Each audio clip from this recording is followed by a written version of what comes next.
Bom, pessoal, estamos começando mais um Pecuária de Decisão, quinta semana de março.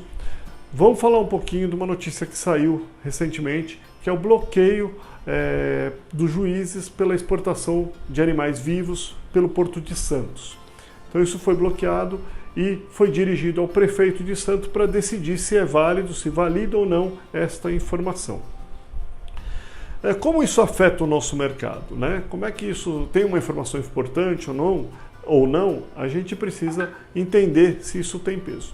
As exportações de animais vivos são uma fatia muito pequena do mercado e, eventualmente, a perca pelo Porto de Santos, das exportações pelo Porto de Santos, não vai ter um impacto significativo no nosso preço. Então a gente pode ficar tranquilo com relação à precificação dos nossos animais, o efeito dessa notícia sobre o preço dos nossos animais.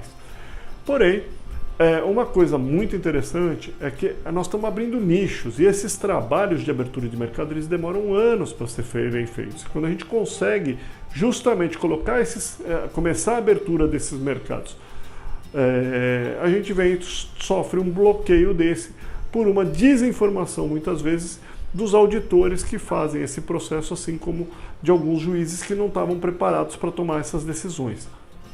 E a gente tem que passar esse passo da nossa notícia.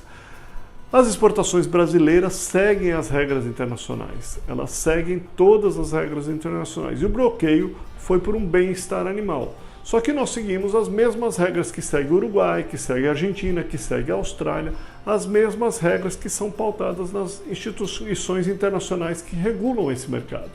Então a nossa perca desse mercado é muito mais de um nicho que a gente está abrindo. Estamos abrindo uma saída de animais aqui pela região sudeste e isso pode se tornar um mercado maior e vir a ajudar na composição de preços nossos, principalmente quando nós sofremos crises ou situações onde o mercado internacional tem um peso. Então esta é a maior importância deste bloqueio, muito mais numa situação estratégica de médio e longo prazo como abertura de mercados. Uma segunda notícia que a gente pautou na semana passada é que o nosso índice Exal, que estava tentando chegar aí na região dos 140, ele caiu um pouco, caiu para 143,5, acho que semana passada, e veio tentando derrubar com essas notícias de mais abates e informações nesse sentido que vinham ocorrendo. O que a gente vinha citando para vocês é que essa região de 140 é realmente uma região de resistência. E isso se confirmou um pouco nessa semana com o movimento dos mercados futuros. O mercado futuro de maio chegou a atingir um pouco abaixo de 141 e voltou essa semana para quase atingindo 143. Essa semana ele reagiu. Então a gente havia acusado que essa região era uma região interessante de comprar, quem tivesse interesse, e ela realmente se confirmou. A outra é que o outubro também. A região de 146, a gente comentou que era inviável confinar, tinha um monte de inviabilidade por causa do milho, e quando ele atingiu abaixo de 147, 146,5, o vencimento outubro, reagiu novamente, chegando a atingir esses dias, essa semana, até 149 novamente. Isso nos mostra que esses movimentos de pressão para baixo também estão identificando essa região próxima a 140 como uma região de oportunidade para tomar alguma decisão. Então, a gente vai estar sempre revisando junto à nossa probabilidade de queda, mas nos mostra que esses movimentos, quando vem à nossa região de 20%, ele tem também confirmado para estratégias de mercado futuro. Então, é interessante a gente observar essa informação.